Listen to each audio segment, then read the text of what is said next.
Hello everyone, and welcome to the channel.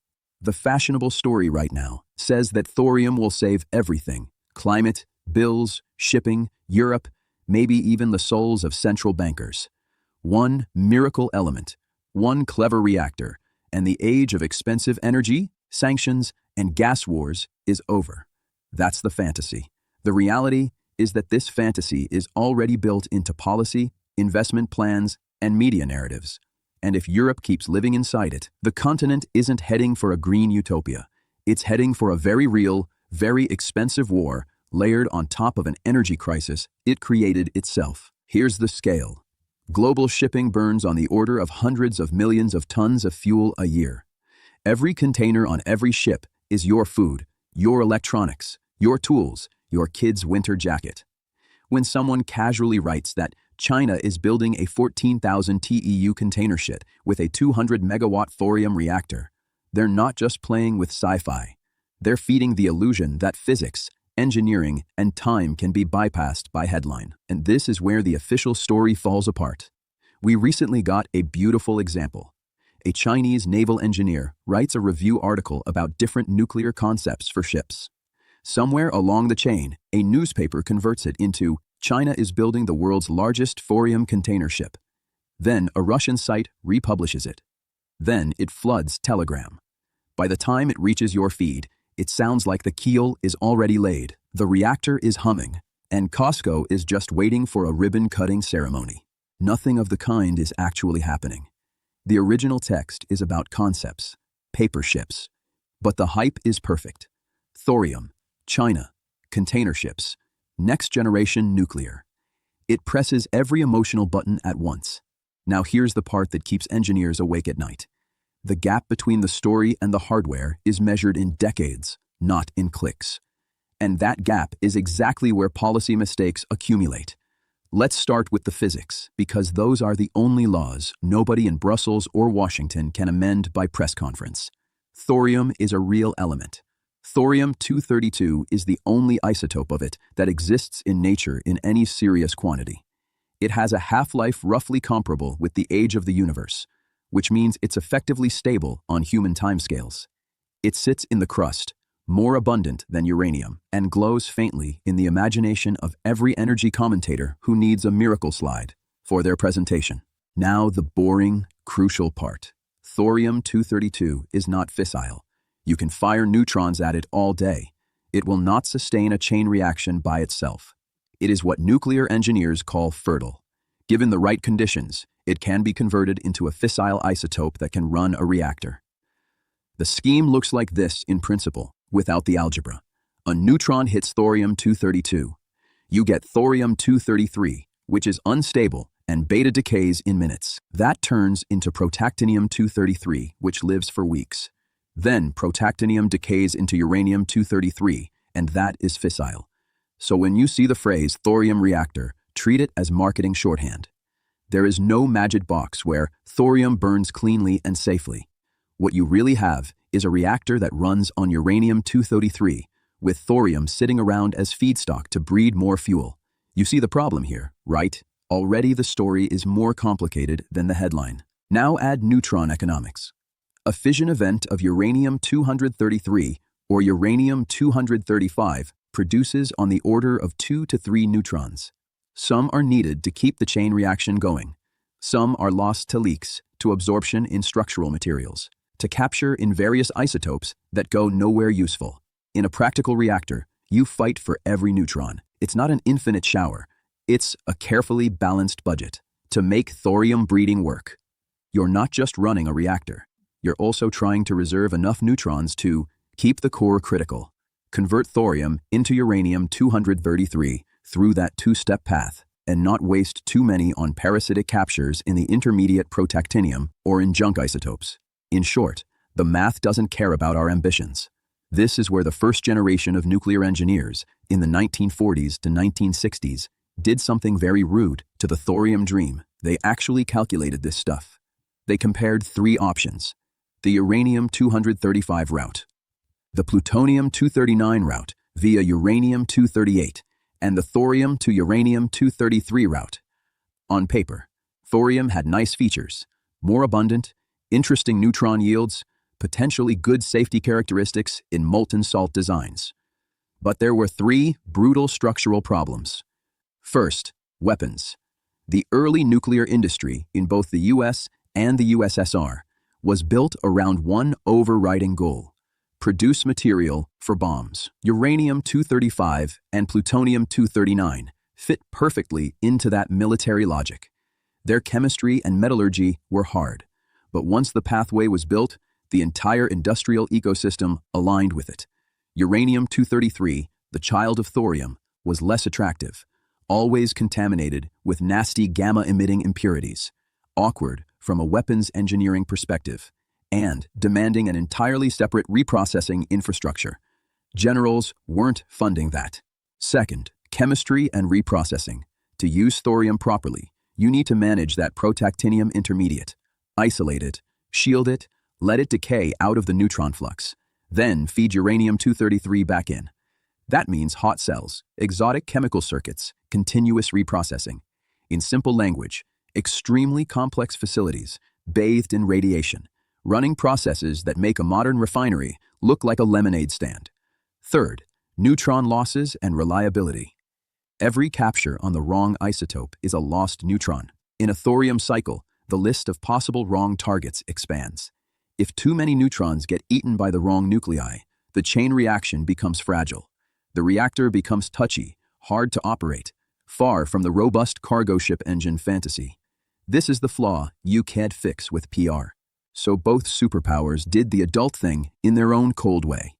They tested thorium concepts, filed the reports, and then kept building reactors around uranium and plutonium, because that path matched their incentives. Weapons, then electricity as a byproduct of weapons infrastructure. The thorium wasn't banned. It was quietly deprioritized by the only people who actually had the money and competence to build full fuel cycles. Fast forward to the present. Instead of a Manhattan Project with a clear strategic goal, we have a European energy policy written as if it's a group therapy session with a PowerPoint. Close nuclear plants. Bet big on intermittent renewables. Outsource gas to Russia. Then cut that cord overnight and announce that green hydrogen and next-generation nuclear will fill the gap. If you're watching this from Germany, your reality is already very different from someone in, say, Portugal. One country killed its nuclear fleet voluntarily, then discovered that physics keeps sending invoices. Now, take that same mindset and apply it to thorium. In Brussels and various think tanks, thorium is often talked about as if it's nuclear without the bad PR. Less waste, no proliferation, clean, safe, almost gluten-free. In public rhetoric, it's positioned as a silver bullet that just needs political will and some EU funding. In private, nobody is willing to sign a check for the trillions and decades a full thorium ecosystem would actually cost. Public rhetoric is about saving the planet. Private briefings are about not blowing up the next election. So the gap between PowerPoint and welded steel gets filled by stories like the Chinese thorium container ship.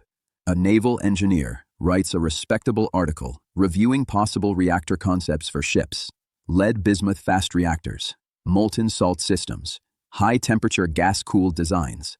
Somewhere in that article, there is a sketch of a container ship concept with a non-water-cooled reactor, including one variant where liquid salts are just the coolant, not even carrying the fuel. Journalists, who haven't seen a reactor outside of Netflix, pick one diagram, remove the words concept and illustration, and upgrade it to China is building. Then translators remove another layer of caution. Then Telegram adds the word breakthrough. And here is where the story stops making sense. To put a real nuclear reactor into a civilian container ship, you need a certified reactor design with tens of reactor years of testing behind it, an entire port and insurance regime rewritten around nuclear-powered merchant ships, emergency protocols in every coastal state that might receive it, and crews trained in both marine engineering and nuclear operations. This isn't a startup app. It's a multi-decade reconfiguration of global maritime law and infrastructure. Meanwhile, Europe struggles to connect a few new wind parks to its overstressed grids without blackouts and lawsuits. But sure, Let's pretend a 200-megawatt thorium ship is just around the corner. So, let's take a breath. Where are we now? We have a real element, thorium, with real physics, a real, complex thorium-to-uranium fuel cycle that was studied seriously and shelved for structural, not ideological reasons. A media ecosystem that upgrades academic sketches into world's largest container ship already under construction. And a political class that treats these headlines as psychological support while citizens watch their energy bills and taxes rise. Here's the number nobody likes to mention. The share of nuclear in Europe's electricity mix is somewhere around a fifth to a quarter, depending on the year and the country. At the same time, most of the truly serious new build in nuclear is happening outside the EU, in Asia, in Russia's export program, in states that still think in 30 to 50-year horizons. Europe talks about thorium while buying LNG at a premium and arguing about how many heat pumps fit into a regulation. This number is the quiet part, said aloud. Let's zoom out for a second. Why is thorium so attractive as a story? Because it hits three psychological needs at once. Guilt relief. We get to continue a high-energy lifestyle without admitting that we dismantled working baseload capacity for ideological reasons. Technological escapism. Instead of solving boring problems like grid stability, long-term contracts, and industrial policy, we fantasize about a fourth-generation reactor that will arrive fully formed with no trade-offs. Political alibi. Leaders can say, we support advanced nuclear, we're funding thorium research, while not changing anything material about current trajectories. From here, all options are bad. The only question is who pays first. If you're sitting in a European household, payment looks like this: higher electricity tariffs, higher taxes to subsidize whatever the latest transition instrument is, price spikes whenever gas, LNG, or interconnector flows misbehave, and hidden costs as industry relocates to somewhere with cheaper, more predictable energy. When you hear about a 200-megawatt thorium container ship, imagine the energy system as a whole: power plants, grids, storage, industry, transport. That ship, if it actually existed, would be a tiny, isolated island in a much larger ocean of fossil fuel reality. The fantasy is that one island changes the ocean. The reality is that the ocean sinks the island under regulation, costs, and politics before it leaves the shipyard. Here's the part nobody wants to explain on TV. If Europe keeps closing reliable nuclear, underinvesting in firm capacity, and outsourcing energy stability to geopolitical competitors, while telling itself that next-generation nuclear will arrive sometime in the 2040s, it creates the perfect recipe for escalation. Economic stress, deindustrialization, social anger, and security panic tend not to end in quiet seminars. They end with governments reaching for external enemies and hard power. Does this look like strategy from your corner of Europe, or just managed decline with better speeches? Now, what about the thorium will prevent proliferation and war argument? You'll hear it a lot. The idea is that thorium brings energy without weapons risk, so the world becomes safer. In practice, it's almost the opposite. The states most actively investing in advanced nuclear, including molten-salt and fast reactors, are not the pacifist green democracies of European political fiction. They are large, serious powers who think simultaneously about electricity, dual-use technology, fuel exports, and strategic leverage. They look at thorium and ask cold questions. Does this give us an advantage over rivals? Can we secure fuel chains and IP? Does it fit into our long-term military-industrial base? If the answer is no, they file it under interesting research and move on. Europe, instead of doing the same, treats thorium like a comforting bedtime story. That's the structural difference. Let's go back to the core physics for a moment, because this is where a lot of nonsense starts. The simplified school story says, a neutron hits a fissile nucleus, it splits into two, releases more neutrons, and energy flows. That's enough for a textbook. It's not enough for a reactor, and it's certainly not enough for a container ship running 24/7 for decades. In a real core, you have a mix of isotopes, some fissile, some fertile, some parasitic, control rods, or equivalent systems that absorb neutrons to keep the reaction steady. Fuel that changes composition over time, as fissile isotopes burn up and new ones are bred. And structural materials that also absorb neutrons or get damaged by them. Every design, whether light water, fast reactor, or molten salt, is a negotiation with that reality. Thorium doesn't exempt you from any of that. It adds complexity. You have the intermediate protactinium that ideally needs to be chemically separated and protected from neutrons. You have uranium-233 that tends to pick up small amounts of uranium-232, whose decay chain includes very hard gamma radiation, making fuel handling and fabrication more demanding. You have to guarantee long-term chemical stability of your salt mixture or solid matrix under heavy radiation. If you take one thing from this video, let it be this: thorium changes some parameters of the nuclear game, but it does not turn it into magic.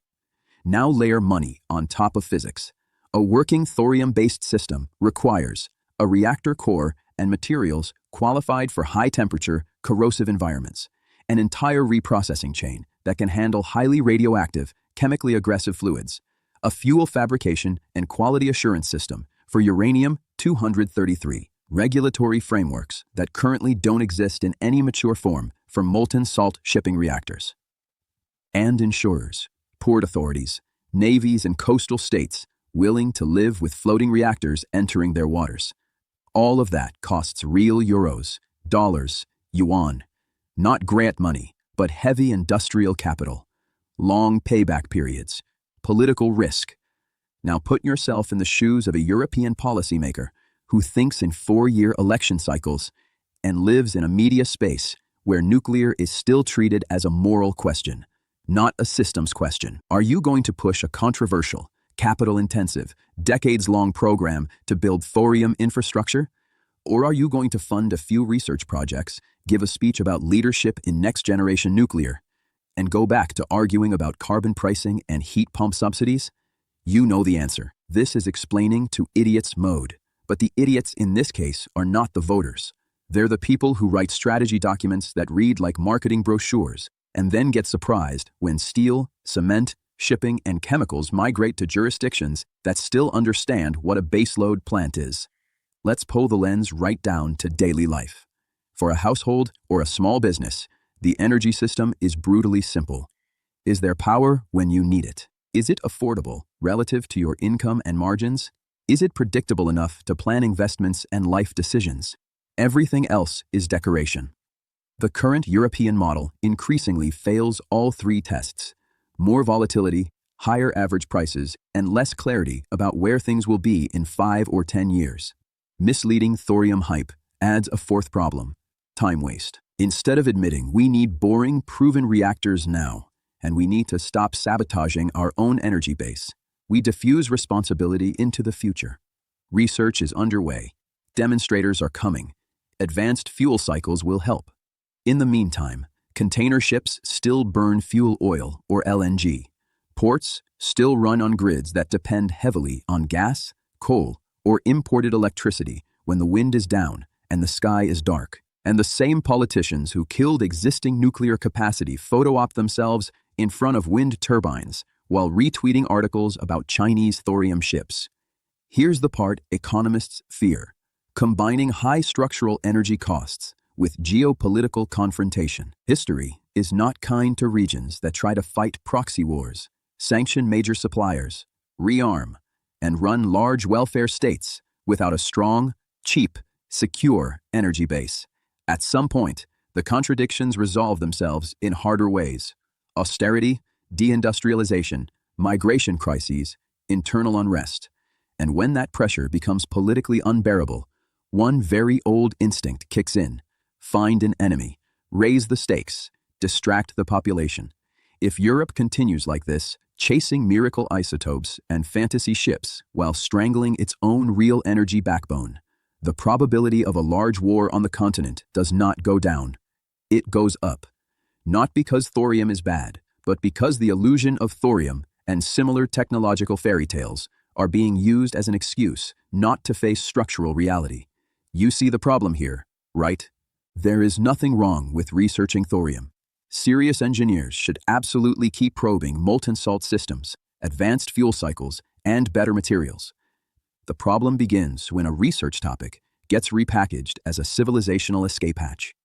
We did the same with shale will make energy cheap forever, with LNG can fully replace pipeline gas without consequences, with renewables will handle everything if we just build enough batteries. Each time, the structural limits were obvious to anyone who bothered to run the numbers. Each time, the political and media system preferred the slogan to the spreadsheet. Thorium is just the latest entry in that list. If you work in manufacturing, logistics, shipping, or energy, you've seen this movie before. First, there's the promise of a disruption that will change everything. Then, there's a wave of consultancy reports, conferences, subsidies, and regulations built on that expectation. Then the technology arrives slower than promised, scaled smaller than promised, and costs more than promised. The bills, however, arrive on time. In short, the math doesn't care, and neither does the grid. So the sane position is boring and unpopular. Keep every safe existing nuclear plant running as long as physically possible. Standardize and roll out proven designs for new reactors. Stabilize long-term contracts for fuel and power. And treat thorium not as salvation, but as one of several long-range R&D bets that doesn't look heroic on a campaign poster. It does, however, keep lights on, factories running, and tempers cooler. And cooler tempers are the one resource Europe is going to need if it wants to avoid upgrading from energy crisis to full-scale military one. So where does this leave us? We have a continent that once set serious industrial standards, now chasing headlines about imaginary thorium container ships. We have elites who speak fluently about values and green transitions, but struggle to explain to their own citizens why energy-intensive industries are quietly exiting. We have media that confuses diagrams in technical journals with shipyard order books. And under all of this, we have the same simple structure: physics that doesn't care about ideology, balance sheets that don't care about speeches, and an international environment where serious powers quietly invest in real capacity while unserious ones pretend that a different isotope will somehow change the rules of the game. Thorium is not the problem. Thorium is just the mirror. When you look into it, you don't see a magic reactor. You see the gap between what our systems promise and what they are structurally capable of delivering. Thank you for watching. Take care of yourselves and your loved ones, and try to remember, slogans don't power grids, systems do.